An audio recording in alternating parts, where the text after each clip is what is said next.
Introducing Cypher Capital, $100 million fund dedicated to supporting Web 3.0 projects. Welcome to the Gamify stage, and this portion is going to be concentrating on Cypher Capital. So I'm just going to introduce Bijan from Cypher Capital, and he'll be introducing Cypher Capital, which is an exciting $100 million fund dedicating to supporting Web3 projects. Hi guys, this is Vineet here. Bijan couldn't make it, so I'm filling it up for him. I am the managing partner for the Phoenix Fund. As the host mentioned that it's a $100 million fund. I'll give you details about it, but let me start with a small background of it. Exactly a couple of years back, I met Bijan just to chat about investing in the crypto space. Now, Bijan comes from the Bitcoin mining background. He's the guy who's building the $2 billion Abu Dhabi mining plant now. It's one of the biggest news. And he was like, I told him that we should be investing in altcoins and in the ecosystem. And he's like, oh, there's nothing bigger than Bitcoin. But somehow that discussion landed up in building the Phoenix VC Fund, which was a $10 million fund initially, and invested in super game changers like Casper Labs, which I remember correctly opened up at 1000x. We invested in Star Atlas, which opened up at a 600x as well. So again, X's don't count, but the point is we invested in project startups which really are changing the way the blockchain ecosystem is evolving. So you're talking about DeFi platforms, you're talking about gamify and play to earn projects that we have invested in. So that's how the background was. Luckily, the fund at its peak had a 50x, that is $500 million assets under management. In fact, Casper's holding in itself was 250 million when it launched up. So that's how the background of Cypher Capital comes. We had a great run in the last 2 years, and then we thought of changing this and becoming a bigger play in this segment. And Cypher Capital was launched was that. So Cypher Capital is the follow-on fund to $100 million fund that is looking to invest in game-changing blockchain startups across the globe. We are focusing a lot on geographies where you can see use cases. So when I look at use cases, when you look at Latin America, for example, where the currencies have been depreciating a lot, and projects like RSR have Reserve Protocol have really done wonders. We're looking at economies like those. So Latin America, Africa, and in Indian subcontinent are some places where we are looking to deploy heavily. As I mentioned, DeFi is one of the key focus areas. Play to earn is a key focus area. We're doing a lot of layer 1 solutions as well. Chain-wise, we're looking at Matic ecosystem. We are looking at Binance Smart Chain ecosystem as well. So that's a bit of a background on us. We are located in Dubai.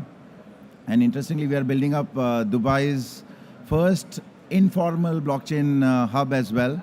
This is something that will be a 12,000 square feet area in JBR where crypto startups can come, enjoy, chill out, work, have fun. It's not a stress, like it's not a full work on mode, but somewhere where you can meet fellow entrepreneurs, you can meet investors, and you can get any help with regards to legislation as well as setting up a company.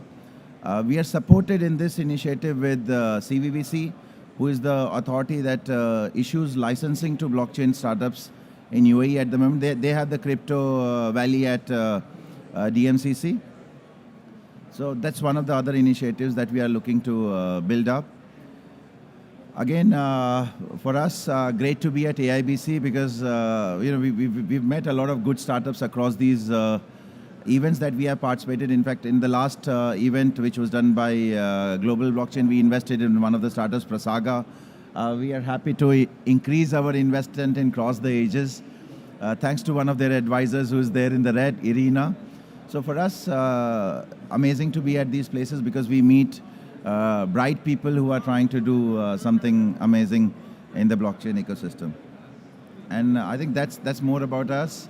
We are in fact having the launch party today evening at Blue Waters, where Aiken will be performing as well. I think invites have been sent out in the morning.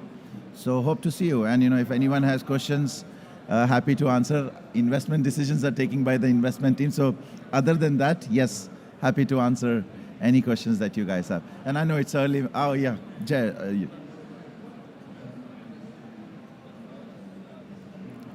So when it comes to ticket size, we have mostly focused ourselves on the $100,000 to $500,000 ticket size. Our biggest investment has been $1.6 million. One of the things that, everyone, because this is a very critical question, what is the ticket size? We have seen projects which have not even given us a $50,000 allocation sometime. I remember me and Bijan going and meeting the Mintrest team here.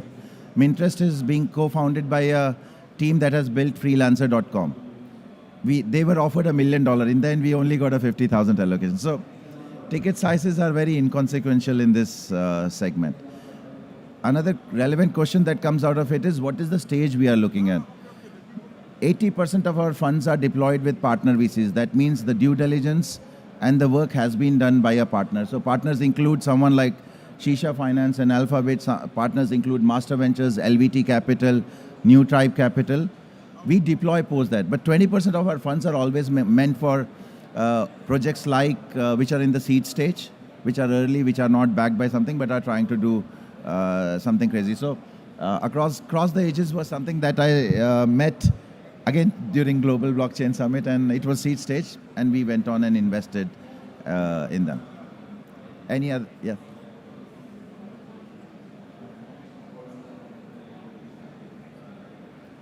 Okay.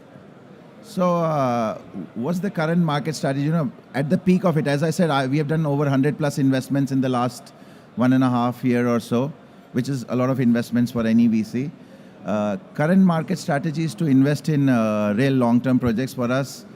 This is not the time where we look at launch dates. This is the time where we look at how strong the teams are, how long do they have a vision. I've met projects during the bull run who have no clue what the cash flow will do to them, how long of a runway there are. So today we are only looking at projects that have a vision, that are trying to build something up. So we're looking at like two of the investments that we did include Matterless and Oculabs, backed by Outlier Ventures and Animoca. These are people who are building augmented reality solutions that will, that changes the way games like Pokemon are played. We have invested in Casper's first ecosystem project, which is known as Rainfall. The main guy there is the head of Silicon Valley Blockchain Association. So, the team is critical, the backers are critical. And as a strategy, it's about investing in 5 to 10 projects at the maximum, bigger ticket sizes, till we come out of this, I would call it a winter, but yeah, slow down. Thank you for that. Cheers. Yeah, so my question is that investors normally talk about, long-term projects, but when long-term projects have a longer vesting period, they, decide not to invest. Yeah. So what is Capital Cypher's strategy about? So all my projects if you look at Rainfall as a project, it has a 2-year lockup period.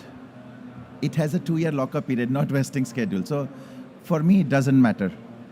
The point is that the project team has to have some vision about it. I have had teams like Singularity DAO who called me up 3 months back and said the market conditions are bad, we are stopping the token distribution. And I was like, I really don't care. So again, this is a complex part of being a crypto investor compared to an equity investor. Equity investors come with a mindset of a 5-year lock-in period, because that's what the fund duration is. But with crypto investors, it's the reason why they have not been in the the equity side is because they want liquidity.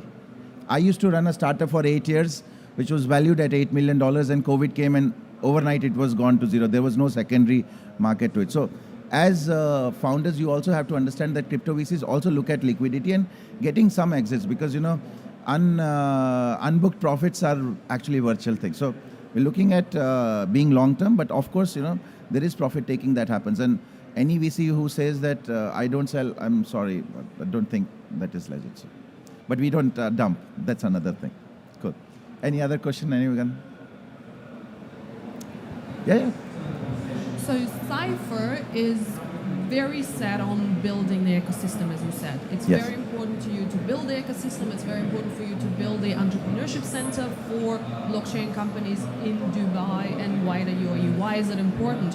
Why can't you just sit there in the corner, investing your many millions of dollars and make a lot of money? Why are you trying to involve as many people as possible to make sure that the pie gets bigger? Why are you doing this? So you know what I have seen during my startup time, as well as with one of the projects after which we got started. It's known as Singularity DAO. That entrepreneurs, are still needing a lot of things, and all the advisors that they have been getting are like, they don't have a skin in the game. It's just a general advice and stand on the side. For us, when we are building this ecosystem, the whole objective is to support these startups all through.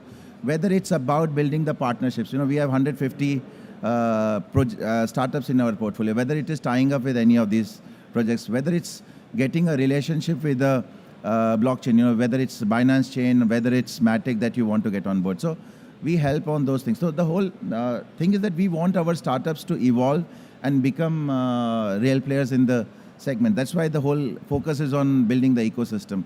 It's about being the smart money in the system, so that our money goes a longer way than everyone else.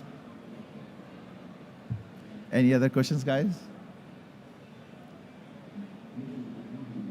It's early morning. Everyone's just waking up. So, guys, if you have any questions, I'm around. You can anytime ask me a question. How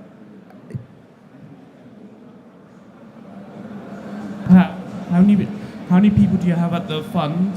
The structure of the investment and the researchers, or is it still a work in progress in terms of setting up the structure of the actual process in which you're going to? So we have a team of people that have been built up already. It's a 10-member team.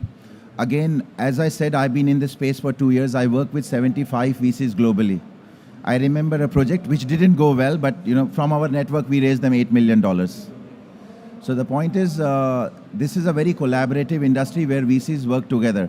So no matter if you have a 8-member or a 10-member team, those 75 VCs and their analyst teams are actually a part of it. So I have Kurt from LD Capital behind. He also helps us with the deal. And it's a collaborative set of system where everyone evaluates and helps everyone else get on the good project. So yes, we have a team of people, but we also have an amazing network of people like Irina, like Kurt, like Iman, who help us with projects, with due diligence, with everything. Fantastic, thank you. Perfect. Anyone else, guys? There are entrepreneurs at the conference, and they're watching you as well.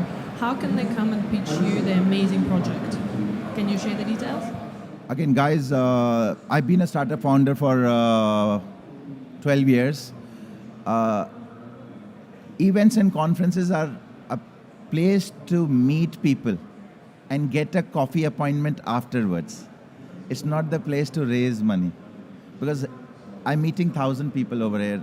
Unless you are super exceptional or you don't come from a proper introduction, it's my personal experience. I have raised money in the past.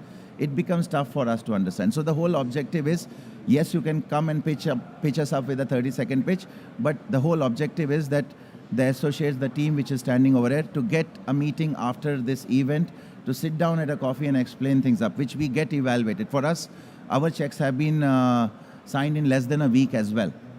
But the thing is, you also have to understand the limitation of a person meeting 1,000 people and remembering you at an event. So it's not about getting the money now, it's about getting the coffee meeting outside so that we can discuss the project, evaluate it up. And if we like it, trust me, there are enough partners who are ready to invest in the project. What are the criteria for if we like it? What are the coolest things in the project that you're looking for to make it something that you like? So coming from my own personal background, the only thing that I like is the team. One is, what is the experience that they bring to the table? A guy who has been building games all his life is trying to build up a game project sounds that much more legit. A guy who was part of a community building exercise for XYZ project, building up a new Gamify project, doesn't excite me much. You have to have some relevance of what you are trying to build. So the team is very, very critical. How strong is the idea and how applicable that idea is. So that counts as well. And I think for me, I always stop at the team. If the team is exciting, if they have energy, that just gets me on. Ideas, people who have persistence and people who have vision to do something will build up any ideas. Ideas come dime a dozen. I think of 100 when I go to the toilet every day. Thank you so much. Thank you. Thanks a lot, guys. Thank you for coming here, and look forward to having chats with anyone who wants to meet me. Thank you.